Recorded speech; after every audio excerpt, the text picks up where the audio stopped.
پیران پیر شیخ سید عبد القادر جیلانی الحسنی والحسینی رضی اللہ تعالی عنہ، آپ کا مقام و مرتبہ کیا ہے کہ آپ مادرزاد ولی ہیں.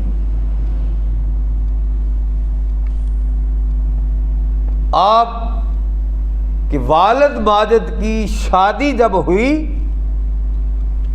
شادی سے پہلے آپ کے والد ماجد کے تقوی کو کس طرح اللہ کریم نے اس کائنات کے اندر اسے پرکھنے کا ایک انوکھا طریقہ ارشاد فرمایا کہ آپ کے والد ماجد کا واقعہ بارہا آپ نے سنا کہ جس کا باپ ایسا ہوگا، جس کی ماں ایسی ہوگی، وہ بیٹا کس قدر عظیم ہوگا،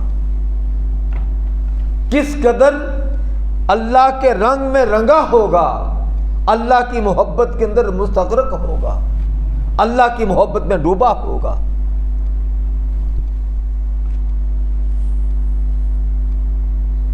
اور یہ باتیں فقط بیان کرنے کے لیے یا سننے کے لیے نہیں، ان باتوں کے اندر ہمارے لیے سبق ہے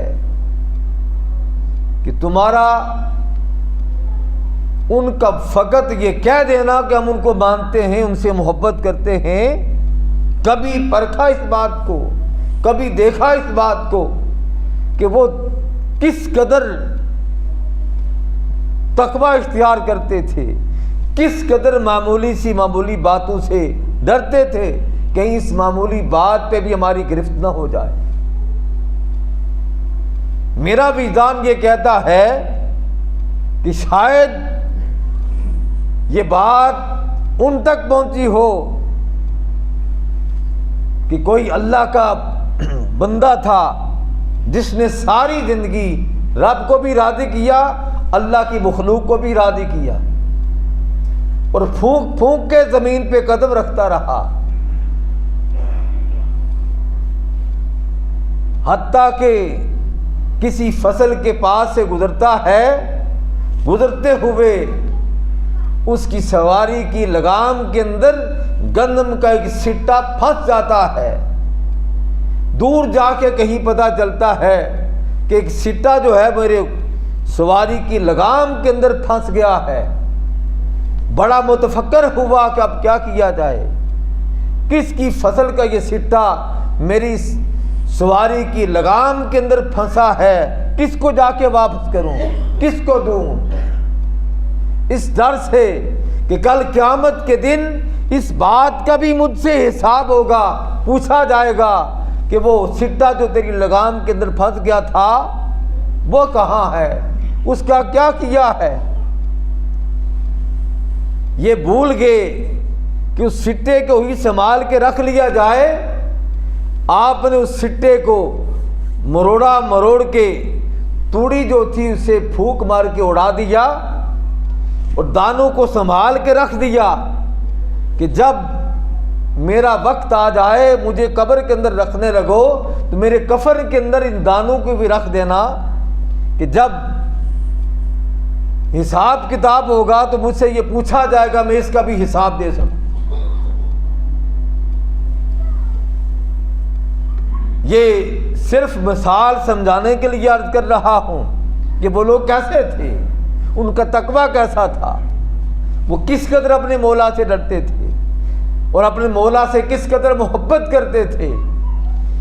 پیران پیر شیخ سید عبد القادر جیلانی الحسنی والحسینی کے والد ماجد، جن کے واقعہ کو بڑا مشہور کیا جاتا ہے کہ آپ دریا کے کنارے پہ چل رہے تھے، آپ کو شدت کی بھوک لگی،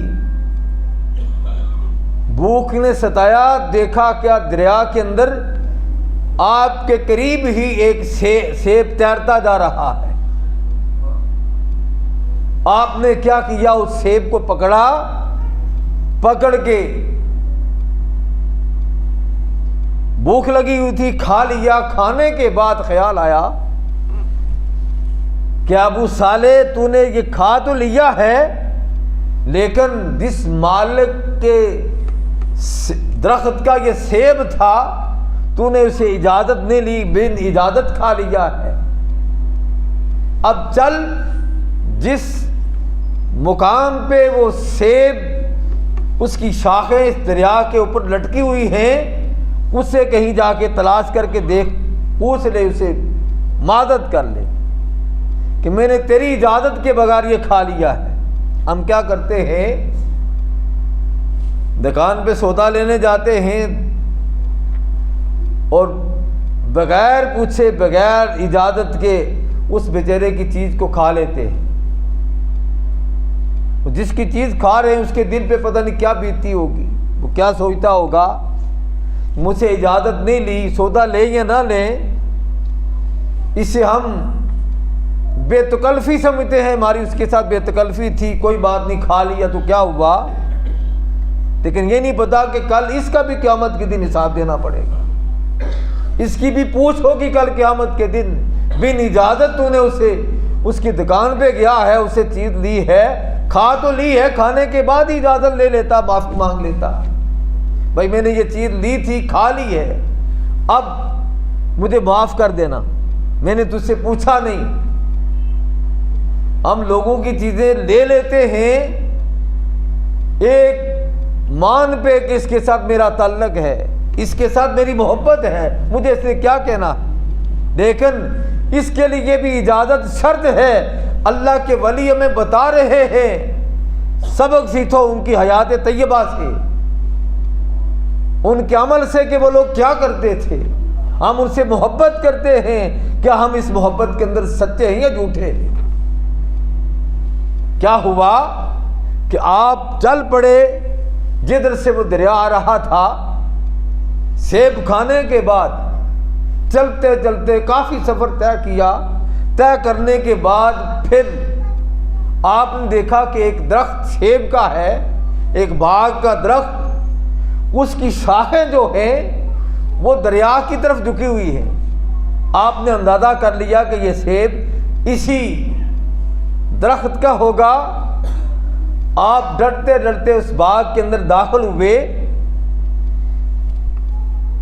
باغ کے مالک کا پوچھا تو پتہ چلا فلاں جو شیخ ہیں وہ اس کے مالک ہیں۔ انہوں نے کہا حضور مجھ سے غلطی ہو گئی ہے۔ اب دیکھیں اللہ والے جو ہیں وہ کس طرح پرکھتے ہیں کسی کو، یہ جو کچھ کہہ رہا ہے یہ حقیقت ہے یا صرف بناوٹ کے طور پہ کہہ رہا ہے۔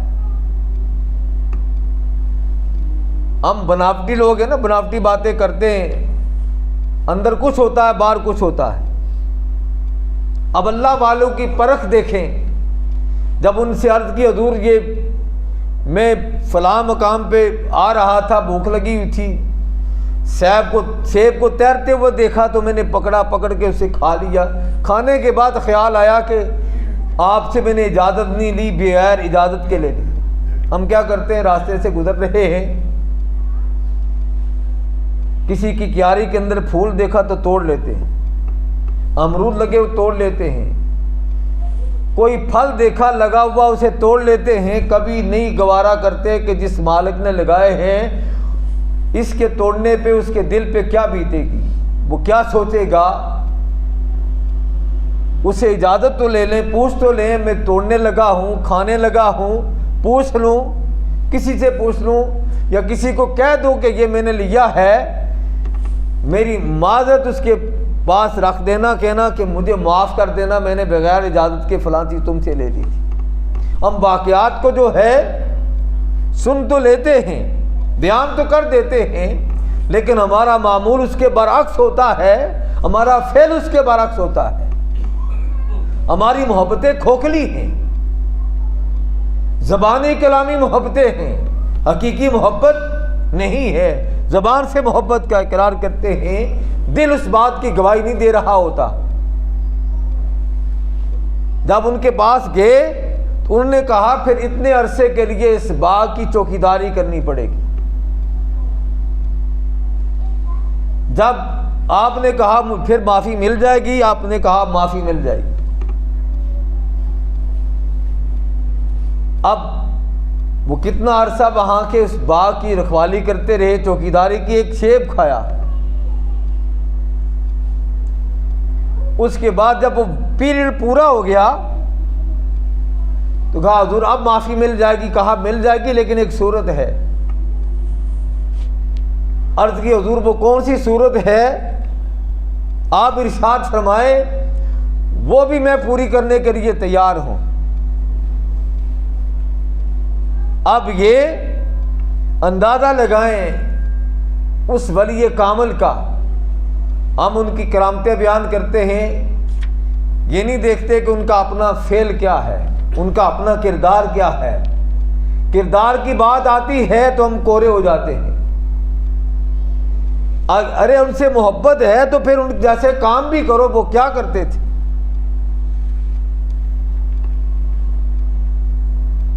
آپ نے ارشاد فرمایا بیٹا اب ایک بات ہے، وہ اگر قبول ہے تو پھر معافی ہو جائے گی۔ ہمارے جیسا کوئی تھا کیا ہوا ہے، سیب بھی کھایا ہے نا، معافی مانگی نہیں معاف کرتے، ٹھیک ہے میں نے اپنا کام پورا کر دیا ہے۔ چوکیداری بن کے اس باغ کی رکھوالی کی، چوکیداری کرتے رہے۔ جب معافی کا وقت آیا کہ انہوں نے کہا تھا اتنے پیریڈ کے لیے اس کی رکھوالی کرو، معاف کر دوں گا، جب وہ وقت آیا تو پھر مزید شرط لگا دی، ایک شرط اور باقی ہے۔ عرض کی حضور کون سی شرط ہے؟ ارشاد فرمایا میری ایک بیٹی ہے جو کانوں سے بہری ہے، آنکھوں سے نابینا ہے، زبان سے گنگی ہے،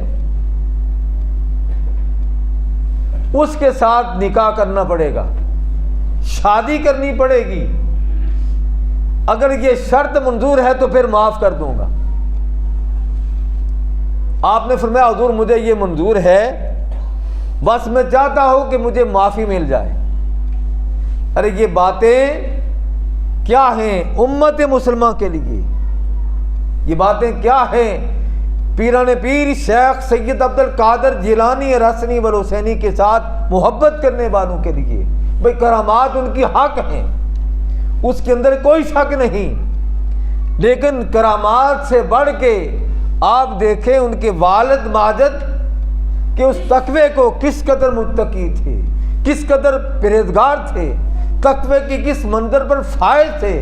اللہ فرماتا ہے ان اولیاء الا المتقون، اللہ کے جو ولی ہیں وہ تقوی کا پیکر ہوتے ہیں۔ اللہ کریم نے دوسرے مقام پہ سورہ یونس کی جو آیہ کریمہ ہم نے تلاوت کی، اللہ فرماتا ہے الا ان اولیاء اللہ لا خوف علیہم ولا هم یحزنون، انہیں دنیا کا کوئی غم نہیں ہوتا، دنیا کی کوئی پریشانی نہیں ہوتی، فقط غم یہ ہوتا ہے کہ رب کہیں ناراض نہ ہو جائے۔ ہر لمحہ ہر لحظہ اسے راضی کرنے کی کوشش کرتے ہیں۔ الذین آمنوا وکانوا یتقون، وہ ایمان لاتے ہیں، اس کے ساتھ ساتھ تقوی کو اپنا شعار بنا لیتے ہیں، ہر لحظہ تقوی اختیار کرتے ہیں۔ آپ اندازہ لگائیں اب آپ کے والد ماجد کی تربیت ان کے والد نے کیسے کی ہوگی۔ اب جو آپ کا روحانی باپ بن رہا ہے، جو آپ کا سسر محترم ہے، وہ کس طریقے کے ساتھ پرکھ رہا ہے کہ میری بیٹی جو ہے اس کا نکاح میں کسی عام کے شخص کے ساتھ نہ کر دوں، کیونکہ وہ بھی ولی اللہ تھی، ولایت کی اعلیٰ منزل پہ فائز تھی، پرہیزگار و متقی تھی۔ اور آپ ارشاد فرماتے ہیں تمہیں اس میری بیٹی جو کانوں سے بہری ہے، آنکھوں سے نابینا ہے، زبان سے گنگی ہے، اے ابو صالح تمہیں اس کے ساتھ نکاح کرنا پڑے گا، پھر تیری معافی ہوگی جو تو نے ایک سیب کھایا ہے۔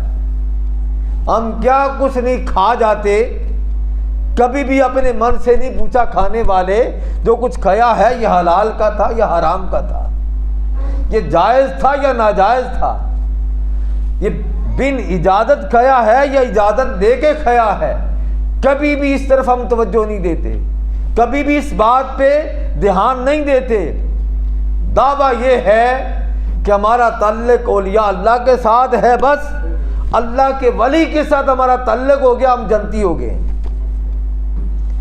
ارے وہ لوگ کس طرح متقی اور پرہیزگار تھے، تقوی کی کس منزل پر فائز تھے، پھر بھی ڈر ڈر کے قدم رکھتے تھے، ڈر ڈر کے وہ زندگی بسر کرتے تھے، لباس پہنتے پھر بھی ڈرتے کہیں اس کے اندر کوئی ریا نہ آ جائے۔ ہم کیا کرتے ہیں، جب یہ شرائط آپ نے ارشاد فرمائی، آپ نے فرمایا حضور پھر وہ سیب کھانے کی جو غلطی کی تھی بغیر اجازت کے معافی مل جائے گی؟ ارشاد فرمایا بیٹے معافی مل جائے گی۔ نکاح ہو گیا، رخصتی ہو گئی، آپ اپنی دلہن کے کمرے کے اندر جانے لگے، جا کے جب اندر داخل ہوئے تو محسوس یہ ہوا کہ یہ وہ لڑکی نہیں ہے جس کا مجھے کہا گیا تھا، یہ تو بڑی حسین و جمیل ہے، بڑی خوبصورت ہے، اور یوں لگتا ہے جو ہی میں نے قدم رکھے ہیں یوں لگتا ہے جیسے وہ بیری بھی نہیں ہے، اور یوں لگتا ہے جیسے وہ بنا ہے۔ آپ قدم رکھ کے اندر داخل ہو کے باہر واپس آ گئے۔ آپ نے سسر محترم سے عرض کرتے حضور جس لڑکی کا آپ نے میرے ساتھ نکاح کیا ہے وہ کمرے کے اندر موجود نہیں ہے، یہ تو کوئی بڑی حسین و جمیل ہے، اور آپ نے جو کچھ ارشاد فرمایا تھا وہ ساری باتیں جو آپ نے کہی تھی ان کی نفی کر رہی ہے۔ یہ لگتا ہے بنا بھی ہے، کانوں سے سنتی بھی ہے، آنکھوں سے دیکھتی بھی ہے، منہ سے بولتی بھی ہے۔ تو آپ نے ارشاد فرمایا جو بات میں نے آپ سے کہی تھی حقیقت یہ ہے کہ یہ کانوں سے بیری اس لیے ہے آج تک اس کے کانوں نے کسی غیر محرم کی آواز نہیں سنی، اور نابینا اس لیے ہے آج تک اس کی آنکھ نے کسی غیر محرم کو نہیں دیکھا، گنگی اس لیے ہے اس نے سوائے خدا رسول کے کسی کی بات کبھی زبان سے نکالی نہیں۔ اللہ کے حضور دعا ہے کہ اللہ کریم اپنے محبوب کے صدقے ہمیں اولیاء اللہ کے طریقہ کار کو اپنانے کی توفیق عطا فرمائے۔ وآخر دعوانا الحمدللہ رب العالمین۔